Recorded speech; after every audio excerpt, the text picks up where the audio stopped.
자, 이제 갑신정변 나가보겠습니다. 자, 여러분들 책 페이지 33페이지고요. 자, 갑신정변 볼게요. 갑신정변. 어우, 세상에.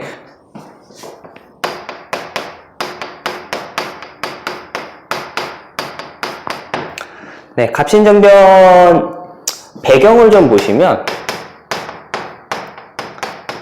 네, 여러 가지 이유가 있어요. 우리 예전에 이렇게 개화파가 있으면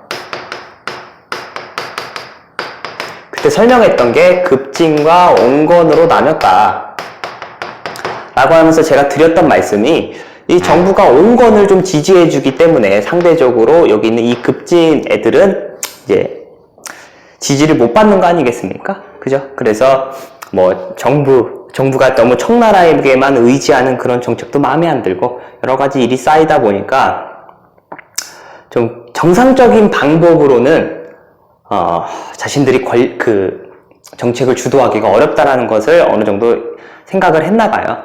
예, 그래서 이 사람들이 이제 정상적인 방법이라기보다는 정변을 통해서 이제 정책을 추진하려고 했는데, 일단 그 배경 첫 번째, 우리 급진개화파의 대표적인 인물이죠. 이 김옥균이라는 사람이 있는데, 이 김옥균이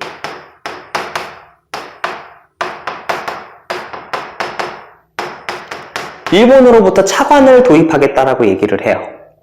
근데 이게 슬프게도 실패를 합니다. 차관 도입 실패. 그러니까 한마디로 뭘 이걸 내가 하겠다라고 하는데 그게 제대로 이루어지지 않았으니까 또 급진개화파는 또 이렇게 눌리게 되는 거죠. 그러면서 우리 이모군란때 청나라 군대가 와서 우리나라 이모군란을 진압했잖아요. 그러면서 얘네가 지네 나라 군대도 상주시켜요. 우리나라에. 그게 대략 한 3,000명 정도인데 그 청나라 군대가 일부가 자기네 나라로 돌아가. 왜 그러냐면 그때 중국에서 이제 프랑스랑 청푸전쟁이 일어났거든. 84년에. 이것도 똑같이 갑신정변도 84년에 일어났습니다. 네, 그래서 청군대 일부가 철수를 한 거죠. 그러니까 3,000명에서 대략 한 반 정도 갔다고 보시면 돼요. 그래서 이 사람들이 생각하기에 3,000명일 때는 꿈도 못 꿨던 거지. 이거 너무 많은데? 라고 했는데 그 중에서 대략 반이 빠지니까 이거는 전략만 잘 짜도 될 것 같아. 네. 그러면서 일본 공사로부터 군사적인 지원을 약속받습니다.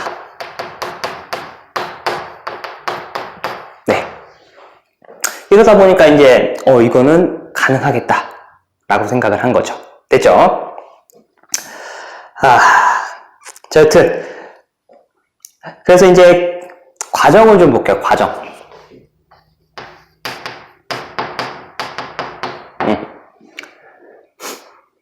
근데 이게 좀 여러분들 애초에 여기는 얘네들이 지원을 해준다라고 했을 때는 사실 좀 이미 시간이 지나서 어쩔 순 없지만 의심부터 좀 해봤으면 좋았을 텐데 왜 얘네가 그랬을까?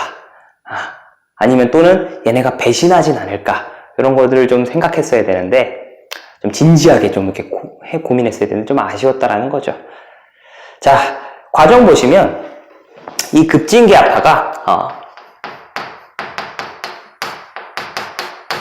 자, 우정총국, 지금으로 따지자면 우체국이겠죠. 이것이 열리는 그런 축하 파티에서 축하할 때 정변을 일으킵니다. 정변을 일으켜서 이제 고종한테 가요. 고종한테 가서 창덕궁에 있는 고종한테 가는데 이제 여기 있는 갑신정변을 일으킨 사람들 입장에선 청나라 군대가 그래도 좀 많잖아요. 그래서 넓은 궁궐에서 싸우는 건 안 좋다 이거야.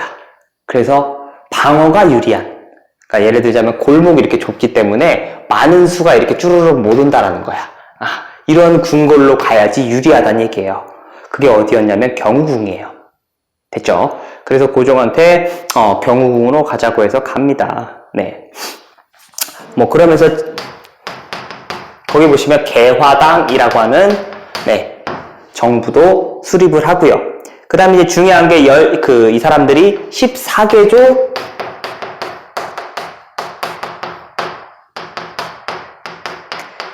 개혁 정강을 발표를 하는데 그 내용이 제가 밑에 적어놨어요. 그죠? 그래서 하나씩 봅시다. 자, 정치를 보시면 청에 대한 4대 관계를 철폐해라. 그러면서 입헌 군주제에 입각한 내각제를 수립해라. 이 말은 입헌 군주제, 그 급진계합파가 일본의 메이지 유신을 따라한다 그랬죠. 그 모티브로 했다 그랬죠. 예, 그거와 관련된 내용이고요. 그 다음에 경제를 보시면 지조법이라고 하는 게 이제 여러분들이 아시는 이러다 보니까 이거 토지개혁 아니야? 라고 보시는데 그건 아니야. 가로치고 뭐라고 돼 있어요? 조세제도라고 그랬죠. 토지에 따라서 세금을 어떻게 매기겠다 라고 하는 법이기 때문에 토지제도가 아닌 조세제도라는 거. 이거 꼭 기억하시고요. 그 다음에 재정의 일원화라고 합니다. 우리가 의정부 6조 체제였잖아요. 조선이란 나라가. 그래서 6조 중에 하나인 호조에서 재정을 담당하겠다. 호조에서만. 됐죠? 왜냐면은 다른 게 계산을 해보니까 돈이 이상한 데서 자꾸 빠져나가. 이거는 돈이 나오는 출처 자체가 다 다르다는 얘기거든. 이러다 보니까 쓸데없는 돈도 줄일 겸, 그죠? 하나에서 일원화시켜서 그 쓸데없는 돈을 좀 아끼려는 의도가 아니었을까라고 보시고요. 그 다음에 해상공고 협파라고 되어 있는데 이거는 보부상단체인데 일단 앞에 두 개를 먼저 외웁시다. 자, 그 다음에 사회 보시면 인민평등권 확립이라고 있어요. 그죠? 요건 별표예요. 이거는 이제 가로치고 제가 신분제 폐지다라고 써놨잖아요. 그죠? 신분제를 폐지하려고 했던 사람들이 바로 여기는 급진 개합파 무리였다라는 거예요. 그러니까 어찌 보면 대단한 거죠. 왜냐하면은 이 급진 개합파 사람들도 어찌 보면 특권층이잖아요. 특권층이에요. 그냥 이분들은 그잖아. 위에 있는 사람들인데 이 사람들 입장에서는 갑자기 신분제를 폐지한다고 하면 자신들의 특권이 흔들릴 수도 있는데 이거를 하겠다라는 건 이거는 그쵸, 대단한 겁니다. 이건 자신의 특권을 버리면서까지 개혁을 한다라는 건 이거는 진짜 대단한 거예요. 뭐 여튼 자, 이렇게 정강까지 발표를 하는데 이제 문제는 뭐냐면 우리 아까 경우궁으로 갔다 그랬잖아요. 이렇게 방어가 유리한. 근데 명성황후가 창덕궁으로 다시 가자 그래요. 근데 여기서 가면 안 됐는데 이런 거죠. 그 일본 쪽에서도 일본 쪽에 다케조에라는 애가 있는데 그 양반이 이제 중국 쪽에서도 안 쳐들어올 것 같으니까 그냥 창덕궁으로 가도 될 것 같다. 거기서도 막을 수 있을 것 같다. 라고 이렇게 여러 가지 얘기가 나오니까 이제 창덕궁으로 돌아간 거거든요. 갔으면 안 됐는데 하필이면 잘못된 선택을 한 거죠. 여튼 다시 돌아갔는데 또 얘네가 등장을 한 거죠. 청나라가 와서. 그래서 청에 의해서 진압을 당합니다. 근데 그게 며칠 갔다? 3일 갔다라고 해서 3일천하라고 얘기를 하는 거예요. 됐죠? 자, 과정까지 봤으면 이제 또 뭘 봐야 돼요? 결과를 봐야죠. 이모군란도 누가 해결한 거예요, 사실상? 청나라가 해결했죠? 갑신정변도 청나라가 해결했잖아요. 그럼 당연히 또 청나라가 우리나라에게, 조선에게 하는 입김은 더 세진다라는 거. 그래서 결과 보시면은 청의 내정 간섭이 심화된다라는 표현이 또 있는 거고요. 자, 그리고 또, 이게 웃기게도, 자, 조선과 일본 사이에 또 뭐가 맺어진다? 한성조약이 맺어진다라는 거예요. 그래서 이 한성조약의 내용은 우리 재물포 조약 때는 배상금도 지불하면서 일본 경비병 주둔을 허용하라 라고 하는 돈 플러스 군대였잖아요. 여기는 돈과 또 일본 공사관 신축비용 니네가 부담해 라고 해서 돈 조약입니다. 그러니까 좀 그 재물포 조약이랑 차이가 있죠. 그래서 돈과 돈이냐 또는 돈과 군대냐 라고 하는 걸로 여러분들이 구분을 좀 하시면은 아마 외우기 편할 겁니다. 자, 그 다음에 우리나라랑 청나라가 아니라 청나라랑 일본이에요. 얘네들이 뭘 맺냐면 바로 텐진 조약을 맺습니다. 네, 이 텐진 조약은요 무슨 내용이 들어가 있냐면 지금 일본의 군대도 우리나라에 있고 청나라 군대도 우리나라에 있어요. 그죠? 그러니까 지금 이 양국 군대가 있어. 우리나라의 양국 군대가 동시에 철수하자 이거죠. 우리나라에서. 그러다가 이후 군대 파병 시에 미리 사전에 상호 통보할 것. 네, 이런 거예요. 그러니까 이런 거죠. 미리 좀 말씀을 드리자면 동학농민운동 때 우리나라가 청나라를 불러요. 청나라한테 좀 동학농민운동을 해결해 달라고 부르는데 청나라 입장에선 군대 파병할 때 누구한테 알려야 돼? 이 텐진 조약 때문에 일본한테 알려야 되잖아. 그래서 일본한테 알립니다. 그러다 보니까 일본도 우리나라에 또 오게 돼요. 뭐 여튼 근데 이게 사실은 그러니까 청나라 입장에서는 슬픈 얘기지만 이걸 맺으면 안 됐는데 이 결과가 나중에 청일전쟁으로까지 가거든요. 청일전쟁의 빌미를 제공했던 조약이 바로 텐진 조약이에요. 그래서 결국에는 청일전쟁의 결과 일본이 청나라에게 승리를 거두게 되지. 뭐 여튼 그런 겁니다. 이것도 또 보시면 알겠지만 이모군란에 이어서 갑신정변이라고 하는 우리나라에서 일어난 정치적인 변란을 또 누구에 의해서 진압하게 됐다? 또 외세의 힘을 빌어서 진압하게 됐다라는 거. 그러다 보니까 또 이제 우리나라 결과를 보세요. 뭐 우리나라 돈도 나가고 모두 나가고. 그죠?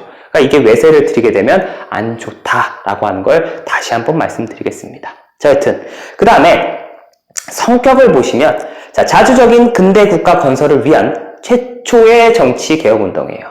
됐죠? 근데 너무 일본에 의지하는 모습도 보였으며 민중들의 지지는 받지 못했다라는 거. 네, 그런 것들이 한계라고 볼 수 있겠습니다. 자, 그 다음에 갑신정변 이후에는 과연 어떤 일들이 있었는가? 거기 밑에 보시면 우리나라랑 러시아랑 통상조약을 체결하게 되는데 이게 이러다 보니까 이제 지금 우리는 한국사를 배우지만 이제 저기 유럽으로 넘어가면 이제 영국 입장에서는 러시아가 과연 이 부동항이라는 게 있어. 얼지 않는 항구. 요거를 얻게 되면 러시아의 힘이 너무 강대해진다라는 거예요. 영국이 생각하기에. 근데 지금 러시아가 슬슬 남하하고 있는데 조선이란 나라와 조약을 체결했다고? 그러면은 위험하죠. 그 사람들 입장에서, 영국 입장에선.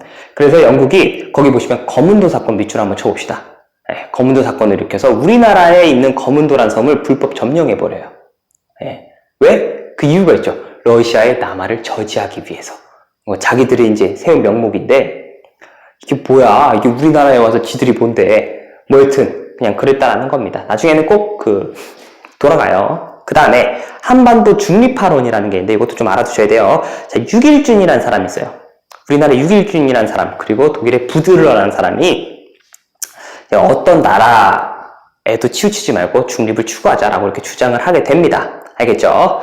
그래서 여러분들이 그 또 지도를 보시면은 우리나라가 러시아 또는 청나라, 일본, 미국, 영국 이런 나라들과는 어떤 일이 있었는가, 갑신정변 이후의 국제 정세 또 어느 정도는 여러분들이 알아두셔야 돼요. 이게 지도 갖고 물어보실 수도 있거든요. 알겠죠? 그래서 일단 여러분들이 또 알아두셔야 되는 내용이 갑신정변에서는 여기에요. 14개조 개혁정강. 이게 정치적인 게 있었고, 경제적인 게 있었고, 사회적인 게 있었죠? 예, 그래서 적어도 하나씩은, 외워주셔야 된다. 됐죠? 그리고 결과도 또 외우셔야죠. 무슨 조약인가. 알겠죠?